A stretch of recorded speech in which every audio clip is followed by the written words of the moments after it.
कंद है बुढ़ापे में बिना दांत वालों के लिए।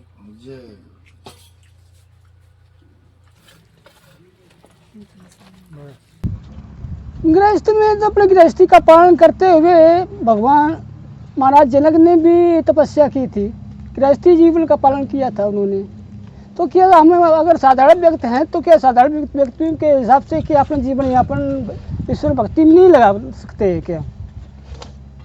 और हमारा ये भगवत प्राप्ति करने के लिए सबके लिए निर्धारित किया गया है, सबके लिए किया गया है। ये कोई बंधन का कार्य नहीं है कि साधु होकर के मैं ही साधना कर सकता हूँ। मैं तपबल विप्र होए बरियारा, तपबल संग करें संगारा, ऐसे बोला गया है। तब जो है एक जीवन का एक आधार है, हमारे जीवन का एक है, जो उसका हम महत्व हमसे सर्वोपरि देते हैं। अच्छा। ये नहीं हमारा उद्देश्य है कि समय को बिताना, गंवाना, नष्ट करना, ये हमारा उद्देश्य नहीं बनता है। कि गृहस्थ आश्रम वाला या विरक्त जो है भगवत प्राप्ति करना चाहता है तो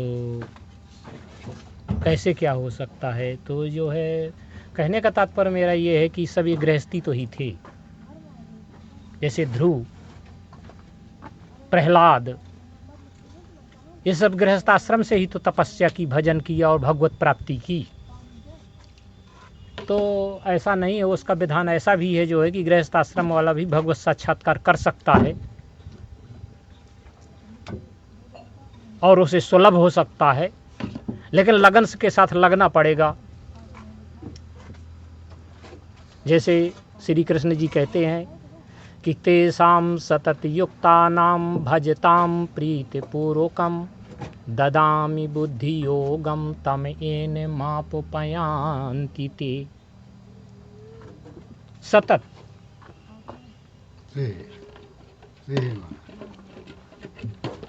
युक्ति के साथ जो सतत निरंतर मेरा भजन चिंतन स्मरण करता रहता है तो ददामि, ददामि माने देता हूँ, मैं उसे ऐसा बुद्धि योग, ज्ञान योग देता हूँ कि मेरे को प्राप्त कर लेता है। वो चाहे गृहस्थ हो या विरक्त हो, वो क्रियात्मक पथ है। उस मार्ग का अनुसरण करते हुए, क्रियाशील रहते हुए, और वो भगवत साक्षात्कार सबको सुलभ हो सकता है जी। तो तप का मतलब होता है इंद्रियों को मन सहित, हाँ, मन क्रम वचन से मन सहित इंद्रियों को परमात्मा के रूप लगाना ही तप है। अगर मन उसका कहीं दूसरी जगह है, ध्यान कहीं दूसरी जगह है, हाँ। तो वो तप कैसे हो सकता है? जी महाराज, बिल्कुल नहीं हो सकता है। सच बात है। इसलिए जब सारी इंद्रियों को ये स्थिर करके एकाग्रचित हो करके जी, उसे तप कहते हैं। अब रह गई बात ये जो है कि इसमें लगता कौन है? इसमें सब नहीं लगते, सब तो सुन करके भूल ही जाते। ये बीजारोपण वही हो पाता है जो जिसके पास संचित कर्म है, जो पूर्व कई जन्मों से लगा हुआ चला आ रहा है, जो योग भ्रष्ट है। योग भ्रष्ट का मतलब होता है कि कुछ दिन तपस्या की और इसके बाद माया के क्षेत्र में वो फंस गया। जो उसके पास संचित कर्म है और कुकर्म है, जो उसने पूर्व जन्म में किया है, उसका प्रायश्चित तो उसे भोगना ही पड़ेगा ना। अब जब वो उससे आगे वो जाएगा, इतना वजन हो जाएगा भजन का उसकी कि उनको काटते हुए जो है, और वो जो है प्लस में पहुंच जाएगा, तब फिर उसको कोई दुख भोग नहीं रह जाएगा, वो सब समाप्त हो जाएगा। तो उसका ऐसा विधान है। हम लोग ये कह रहे हैं कि इतनी आयु हो गई, हाँ, और अभी तक भजन आरंभ नहीं हुआ है, अभी शूद्र की ही श्रेणी में है ये। तो अगर अभी भी लंगोटा बांध ले जो है, तो फिर ये कायर नहीं है, तब भी ये वीर है। अगर उलट करके भी युद्ध करे हैं, तो कायर नहीं वो कहलाता, वो भी वीर है। अगर इतनी उम्र बीत गई तो बीत जाने दो, जो शेष बची है उसी में लंगोटा को कस करके और युद्ध चालू कर दीजिए, तो आप कायर नहीं कहलाएंगे, फिर भी आप वीर हैं। इस उम्र में नहीं अब सीख पाओगे, इस जीवन में, ठीक है ना, क्योंकि ये क्लिष्ट सब्जेक्ट है। क्लिष्ट माने कठिन, सब्जेक्ट का मतलब विषय है। ये कई जन्म भजन करते करते बीत जाते। जब भगवान ने जो है दर्शन दिया ध्रुव को, तो ध्रुव हाथ जोड़ करके याचना करने लगे, प्रार्थना करने लगे कि प्रभु बहुत अच्छी महान कृपा हुई कि मैं एक छोटा सा अबोध बालक और आपने मुझे दर्शन दे दिया है। और ठीक है, अरे तो सुन तो ले और आगे अब चलो बताओ। तो उन्होंने यही कहा जो है कि जन्म जन्म मुनि यतन कराही और अंत राम कहे आवत नाही। जन्म जन्मांतर लोग तपस्या करते हैं, फिर भी आपका दर्शन सुलभ नहीं हो पाता। अब मुझे अज्ञानी बालक को, जो मैं कुछ जानता भी नहीं, और आपने मुझे दर्शन दे दिया। तो उन्होंने कहा नहीं वत्स, ऐसा नहीं है, तुमको इतने जन्म व्यतीत हो चुके हैं कि उन्होंने एक पहाड़ की ओर इंकित करते हुए, इंकित का मतलब इशारा करते हुए, और उन्होंने बताया कि जो ये तो पर्वत है ना, ये तुम्हारी अस्थियों का पर्वत है। अस्थि जानते हो, हड्डी है, ये हड्डियों का पर्वत है। इतने जन्म तुम्हें भजन करते करते व्यतीत हो गए हैं और इतना ही समय मेरी प्राप्ति में शेष बचा था। तो उन्होंने कारण बनाया, उन्होंने कारण बनाया, क्योंकि अगर कारण न बनता तो ध्रुव तपस्या करने जाता नहीं। तो इसलिए पिता ने अपनी गोद से उसे बाहर उठा के फेंका है, और वो रोते रोते माँ के पास आया, उसे निर्देश मिला, वो जंगल को चला गया। ठीक ठीक ठीक। और थोड़े ही समय में भगवत प्राप्ति हो गई, जितना समय शेष बचा था। वो प्रारब्ध और संचित कर्म तो उनके पास पहले से था, पहले से रहा है। नारद को तो आना ही पड़ेगा। पुरजिली में पहले कमाए रहे हैं, नारद क्या करेगा? नारद तो जब पात्र देखेगा तभी तो उसको डालेगा। मान लीजिए तुम भीख मांगने गए, ठीक है ना, अब दरवाजे में घंटी टनटना रहे हो, हैं, अब वो जो है घर से गृहस्थ लेकर के आटा सीधा आया और तुम्हारे पास कुछ लेने के लिए ये नहीं, तो काहे में वो डाल देगा? बोलिए। तो ध्रुव पात्र थे, इसलिए नारद को तो देना ही देना था, क्योंकि वो परमात्मा के संदेशवाहक, पत्रवाहक और डाकिया हैं, आंखों देखा हाल बताने वाले, क्योंकि प्राप्ति वाले हैं ना वो। तो उनका तो कार्य ही संदेश देना परमात्मा का कि इस तरह से वो मिलेंगे। जो है प्रमाण भी इसका बता रहे हैं आपको। वाल्मीकि अनपढ़ थे, काकभूषुंड अनपढ़ थे। काकभूषुंड जी स्वयं पक्षीराज गरुड़ से कहते हैं कि हारे पिता पढ़ाई पढ़ाई, मतलब धन का अभाव नहीं था उनके पास, लेकिन इस आध्यात्मिक पथ में शिक्षा की, लौकिक शिक्षा की कोई खास आवश्यकता है नहीं है। तो संगत गुरु अनेक फल, जब ही संगत रही तो ऐसा काम भा। हम तो इसी संगत की नहीं, तो हमारे कहाँ पर बाती हो। इसमें केवल भजन की आवश्यकता है भाई, वो ठीक है, वो तो अपनी जगह में है। ये सब संगत की होती, चार महात्माओं के बीच में बैठा जाए, उठा जाए, महीना 2 महीना 6 महीना उससे ज्ञान उत्पन्न हो। जिसने भगवत साक्षात्कार किया है, जिसे वो वहां तक जो पहुंच चुका है, उस परम प्रभु की जानकारी का नाम ज्ञान है। और ये तो सब दुनिया का बकवास है, अज्ञान है। मन तो वास्तव में चंचल है, लेकिन ये अभ्यास और वैराग्य के द्वारा इसको पकड़ा जा सकता है। अभ्यास और वैराग्य, इसमें दोनों की आवश्यकता है। ऐसा नहीं कि आज किया तो कल नहीं किया। क्योंकि उसमें जो है विधान है ना, संयम नियम, संयम नियम सहित उसको निरंतर डेली, ऐसा नहीं कि आज हुआ तो कल नहीं होना, उसको होते ही रहे। तो जब इस तरह से अभ्यास उसका बना रहेगा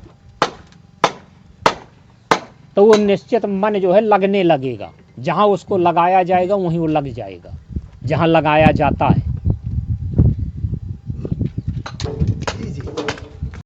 अरे यार घर छोड़ा नहीं जाता, अपने आप छूट जाता है, लेकिन सबका नहीं, उसी का छूटेगा जो क्रियात्मक पथ पर चल रहा है, भजन कर रहा है। तो भगवान ही उसका घर छोड़ा दिया करते हैं, उसको ऐसी वो प्रेरणा देते हैं कि वो छोड़ करके, घर का त्याग करके और भगवत भजन करने लग जाता है। ऐसा उसका विधान है। घर छोड़ा नहीं जाता, स्वयं भगवान ही छोड़ा देते, आदेश कर देते हैं वो। लेकिन जब वो भजन गृहस्थ में रहते हुए करेगा तब, ऐसा उसका विधान है।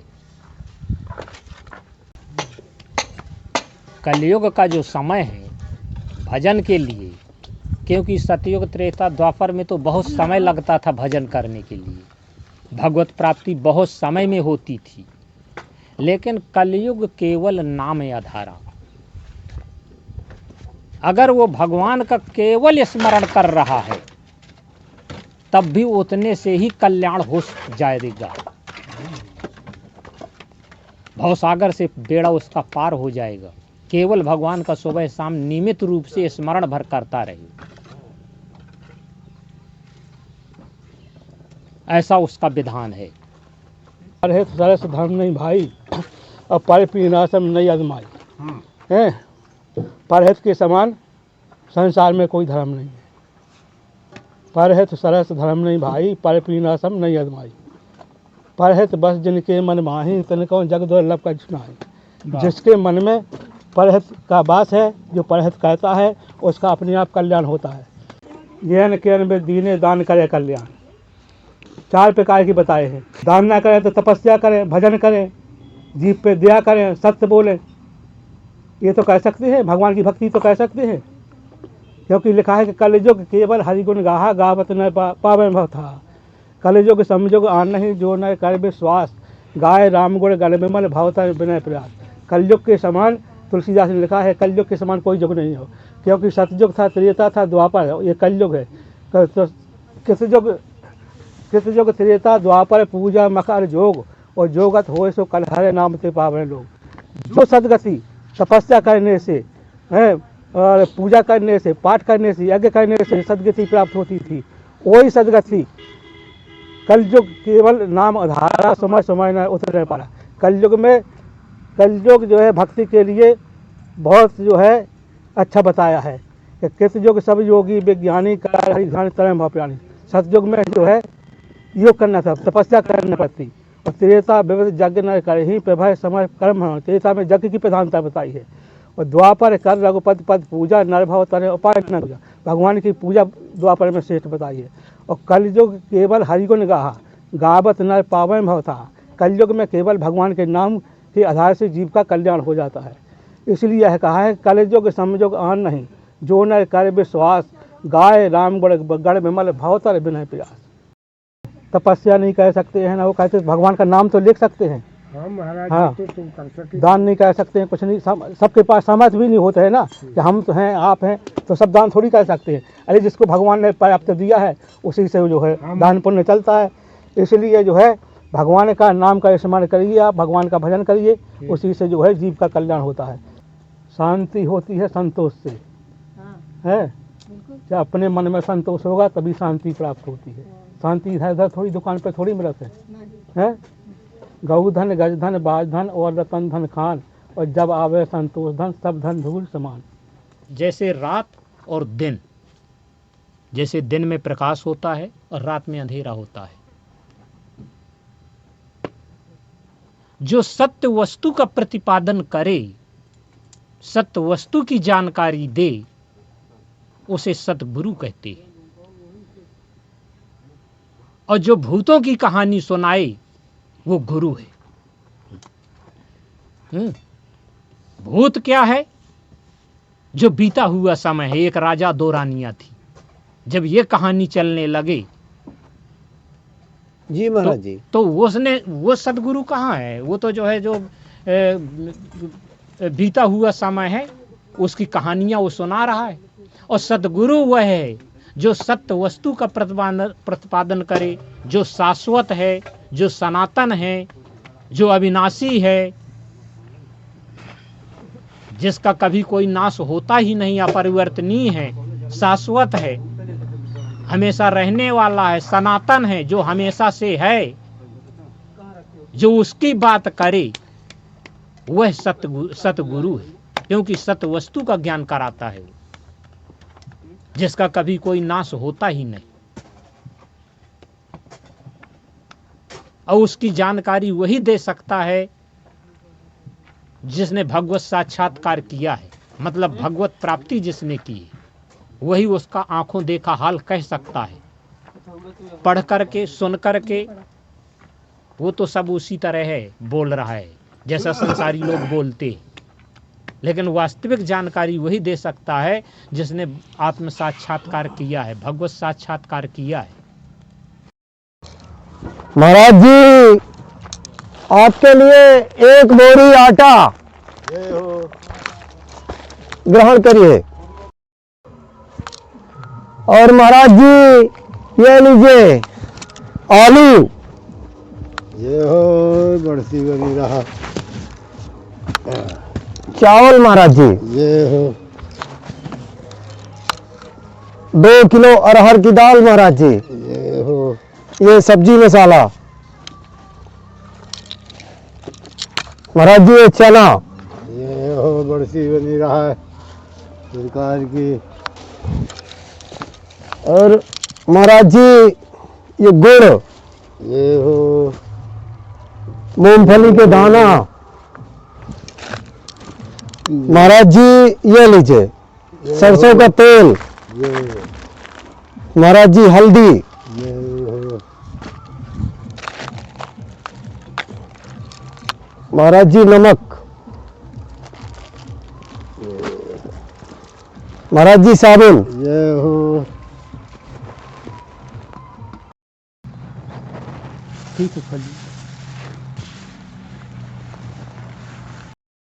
और महाराज जी आपके लिए गरम इनर।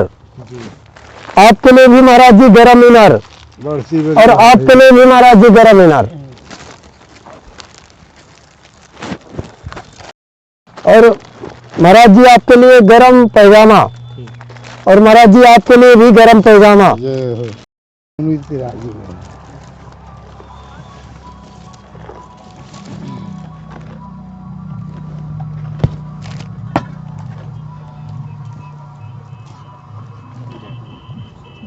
आंसू दे रही है या बहुत दिन के हो गए। भगवान ने याद हाँ आज भगवान दिया तो बहुत दिया। सीताराम राम के भंडार में कोई कमी नहीं है। कमी करे वाले की कमी है। महाराज जी ये सब सेवा राजस्थान से गुप्त सेवा आई है। जय हो भगवान करे कल्याण करे। कामताना स्वामी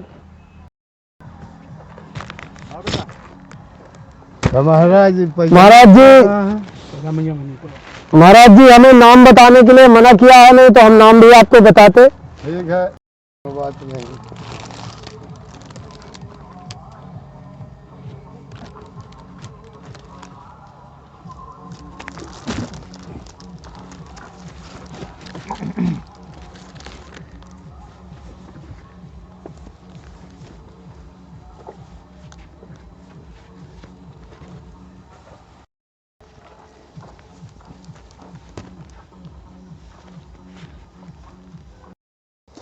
और महाराज जी आपके लिए एक एक कंबल है, जो लखनऊ से श्री अरोड़ा साहब जी आपको एक एक कंबल भेंट कर रहे हैं तीनों महात्माओं को। जय हो ये लीजिए महाराज जी कंबल सेवा श्री अरोड़ा साहब जी की तरफ से है। जय हो ये लीजिए महाराज जी एक एक कंबल आपके लिए। और महाराज जी खाद्य सामग्री और गर्म कपड़े सेवा ये गुप्त सेवा आई है राजस्थान से, जय हो। गंगानगर से। उन्होंने नाम बताने के लिए मना किया तो हम नाम नहीं बताएंगे। हाँ। और कंबल सेवा जो आपको 3 कंबल श्री अरोड़ा जी भेंट कर रहे हैं, जो लखनऊ रहते हैं। बढ़ती बनी रहा है। हम ठंडी के मारे परेशान थे, तो आप जो है भगत ने हमको कपड़ा भी दे दिया, और जो है ये महात्मा के पास तो ओढ़ने बिछाने को राशन पानी कुछ नहीं था इनकी कुटिया में, तो राशन पानी भी मिल गया और गर्म कपड़े भी पहनने को लिए मिल गए, और जो है ओढ़ने बिछाने की व्यवस्था सब हो गई, और राशन पानी भी सब मिल गया है। दाल है, चावल है, आटा है, नमक है, हल्दी है, मिर्च है, और जो है तेल है, मतलब पूरी सामग्री, और इनके कमलेश के द्वारा यहाँ पर सब प्राप्त हुई है, इसलिए हम बड़े खुश हैं। और ऐसे दानदाता हमेशा दान करते रहें, जैसे जैसे दीन दुखियान का काम हमेशा चलता रहे, यही हमारा उनके ऊपर आशीर्वाद है कि सदा सदा के लिए आजीवन ये सेवा संस्था चलती रहे, और इसको जो है और आगे बढ़ाने की कोशिश करें हैं। और भी जितने जो भक्त हैं और भी जोड़ जाड़ के जो है और भी यहाँ पर जो है बड़े रूप में सेवा विस्तार पकड़ ले, तो और अच्छा जो है ये जो है ठाकुर जी की कृपा बनी रहे, यही जो है हमारा इनसे सबसे आशीर्वाद है। ये जो है कामता नाथ की कृपा से बड़ हमेशा आजीवन चलता रहे, और ये जो छोटे रूप में है अभी बड़ा विस्तार रूप में हो जाए, तो ये जो है बड़ी अच्छी बात है। ये कहा है कि जो है सतयुग त्रेता और द्वापर में जो है ये इसकी प्रधानता नहीं थी, लेकिन जो है कलयुग में जो है तुलसीदास ने लिखा है कि प्रगट 4 पद धर्म के कलमा एक प्रधान, एन केन दीने दान करे कल्याण। मतलब किसी प्रकार से भी दान करो तो दान से ही जो है वो देने वाले का जो है कल्याण हो जाता है, कल्याण हो जाता है। भगवान उसकी बढ़ती रखते हैं, और इसी से जो है दान करने से धन की जो है सदगति होती है। जिसके पास पर्याप्त धन है तो उसको बार हमेशा दान करता रहना चाहिए। जैसे कहा है कि जो है जो जल बारे नाव में, घर में बारे दाम, और दोनों हाथ उलझिए यही सज्जन का काम है। दोनों हाथ से दान करना चाहिए जिसके पास जो है सामर्थ्य है, तो जो है भगवान का बार हमेशा उनके ऊपर आशीर्वाद रहता है, पीढ़ी दर पीढ़ी तक उनका जो है भगवान की कृपा बनी रहती है, और इसी से उनका जो है बार हमेशा कल्याण होता रहता है। क्योंकि जो है जो दान देने वाले हैं और जो पाता है दीन दुखी, तो बड़ हमेशा जय जयकार कहता है, उसका प्रचार प्रसार भी कहता है कि फलाने जो है आदमी ने वहाँ से हमको इतना दान दिया था, ये हमारा काम चल रहा है, जो हम खुश हैं, और उसकी जो है परिस्थिति भी जो है सब जो है संपन्न रहती है। तो इसी प्रकार से जो है जो दान देते रहें, दान देने वाले हैं तो दान करे कल्याण, दान से सबका जो है कल्याण होता है। तो कलयुग में जो है दान की प्रधानता है।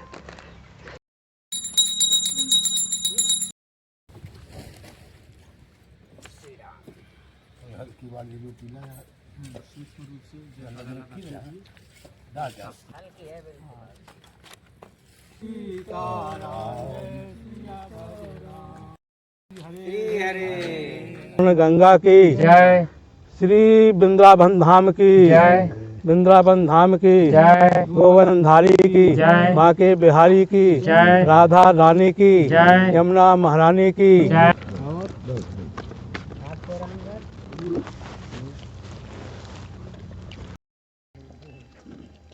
को बढ़ा देता। तारा महाराज की जय।